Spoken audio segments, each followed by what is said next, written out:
So these have been cut specifically for this. They sell them as bracing. So basically they've cut from curved sections of the tree. So the grain is slightly curved, and then they've only taken a little bit, I guess, on a big bandsaw or something. So pretty much ready to go. We just need to work out the angles and cut the mortises.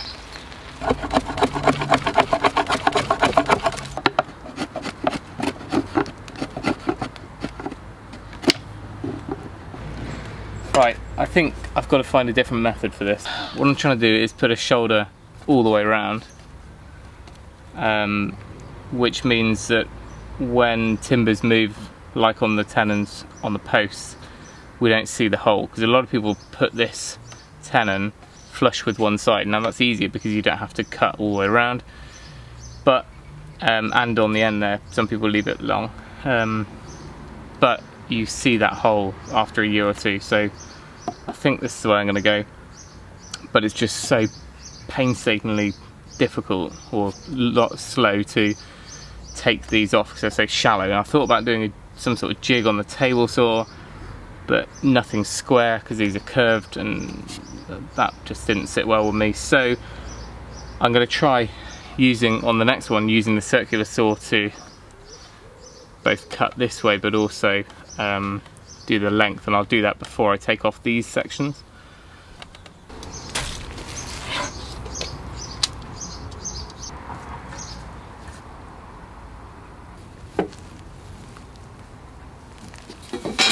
Right, what I did on the other one is marked underneath.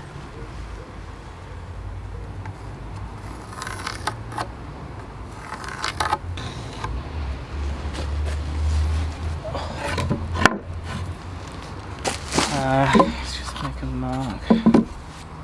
Made the tenon 50mm, 2 inches. So I used this side of the framing square. Square end on the tenon.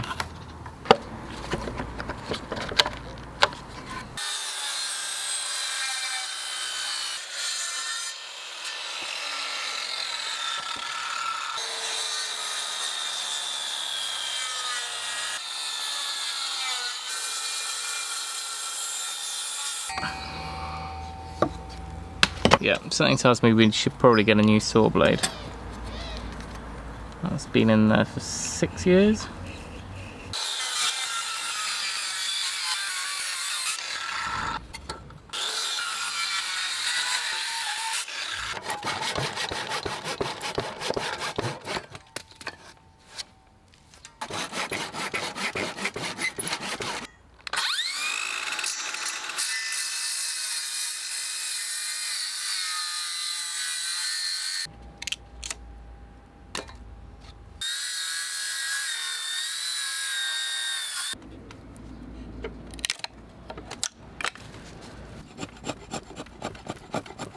Well, if we can get that accurate enough, it's much quicker doing that drop cut with the circular saw. But of course we're then relying on getting the depths of those saws perfect. I mean, unfortunately I've got the cordless one to do the narrow cut, or the shallow cut. But yeah, I've also just ordered, out of sheer frustration, a rebate plane so I can plane right up to the shoulder, and that should be here tomorrow.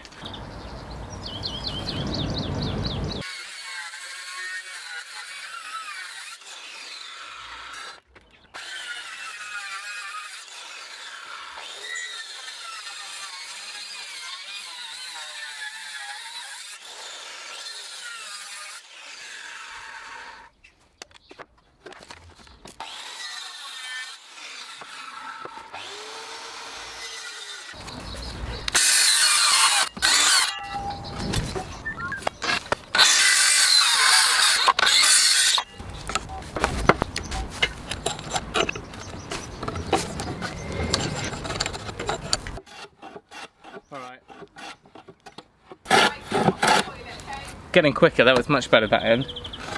And it's pretty accurate as far as the width. I've taken these down to 32mm or so. That is double the width on the chain mortiser, so I don't have to move it at all. I can just do the 2 stages, because basically you can make one plunge and then knock it across and it'll cut double the width of the chain or thereabouts. So that's why I've kind of made it what it is, which is I guess 1.25 inches. But we can always tweak it around a little bit. But the circular saws seem to be the way forward.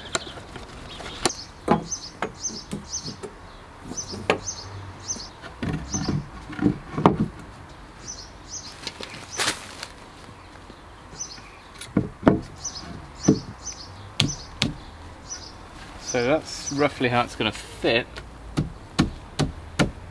So now I know that those two are square, I think what I'll do is get this tight and then drop a line, either a little plumb line or a square, down from the edges.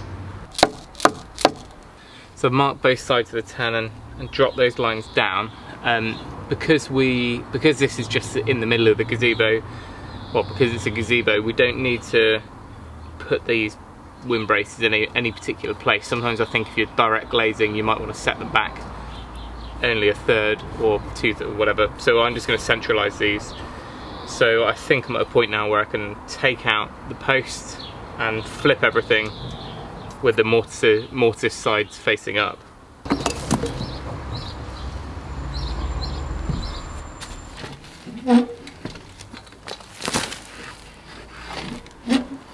So this is what I was on about when I was talking about that 32mm or whatever it is, 30mm mortise, which I'm aiming for. So I can get my one cut in and then you move it across, or vice versa, and then that gives you your mortise. That means I don't have to readjust everything. So I'm using that as my go-to width.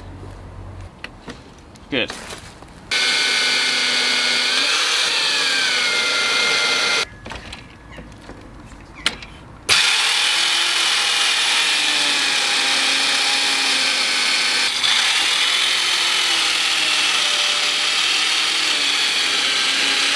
We're about 10mm off the end here, but that's all the bit I want to do on an angle. Let's clear this out a bit. Really need to go and find some 1-inch chisel somewhere in the garage.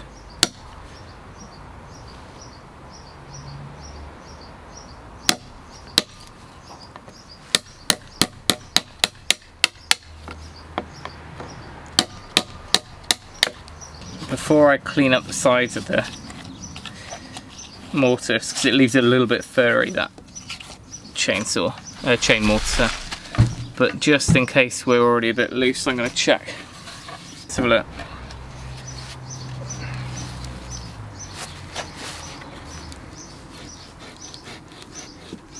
Yeah, I think we'll need to clean it up a little bit.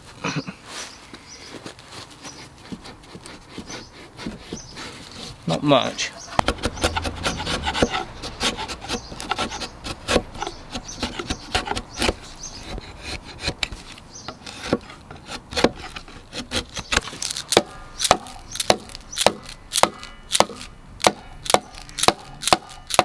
Let's just relieve a little bit here, because we've got that shoulder all the way around. We can add on little bits like that. So I'm thinking we're doing the right thing.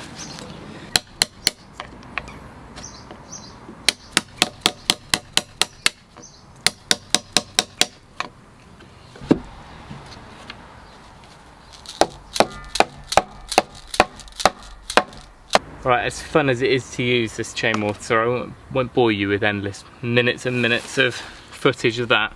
But I've got 2 more to do now. We've already marked these out, but I will just give you a close-up. I'll just try and get in on a certain angle where you can see I've only really referenced 2 sides of this mortise, because that machine will dictate the rest.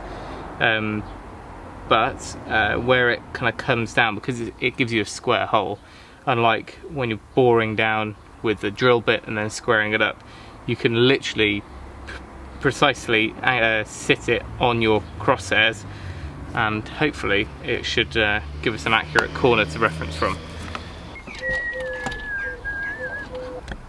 Alright, you'll probably end up getting covered in sawdust, but you can see there the corner of our mortise, so I can line it up on that scale there.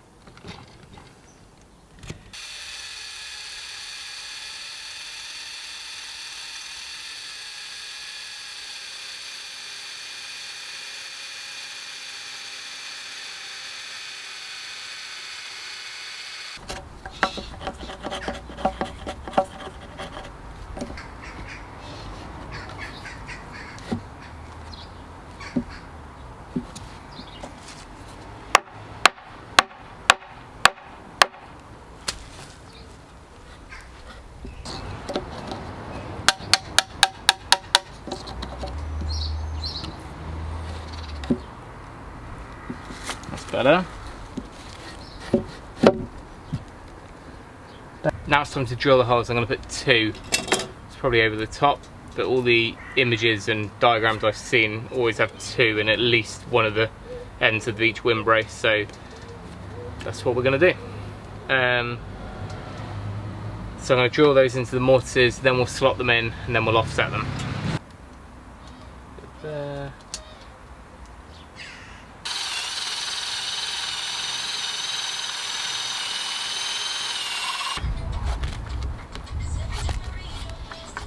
Right, everything drilled now, so now we need to put it all back together again and mark out our windbrace holes.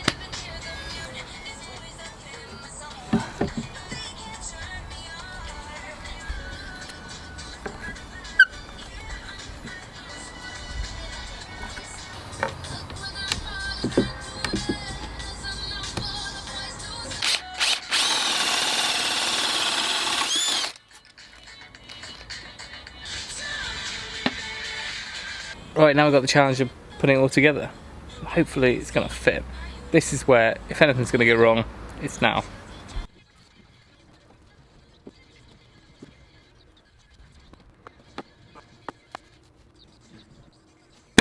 Now I've just got to work out which bit to hit at which time to get it to all come together.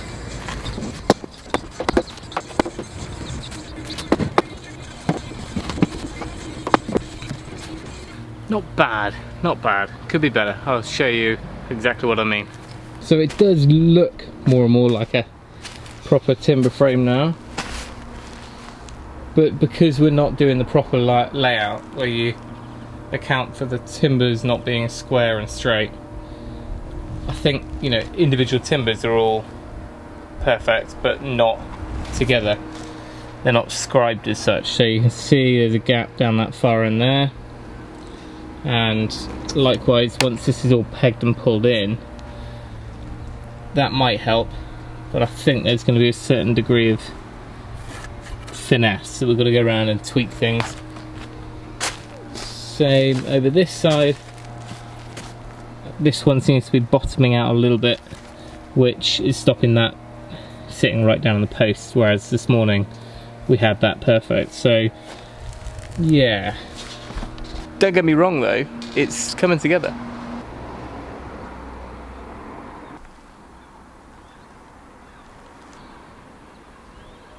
I think that's where I'm going to call it a day for this video at least. I need to clear everything down, and now I'm going to be working, I've kind of done the 2 frames, and now we need to work on the 2 end sides. One's short, one's long. So I kind of need to work on the other plane, basically, the other axes of the frame. It's kind of weird because you have to work a little bit in 2D in your head. So I need to clear down, flip it, and now we're going to do the 4 metre long side and the 2 metre long side. Basically like a 1 bay and a 2 bay, and then we're going to come across the corner like this SketchUp just here. Anyway, that's it. If you're enjoying the series, give us a thumbs up. Make sure you subscribe for all the updates. And remember, if you can, do it yourself, and we'll see you next time.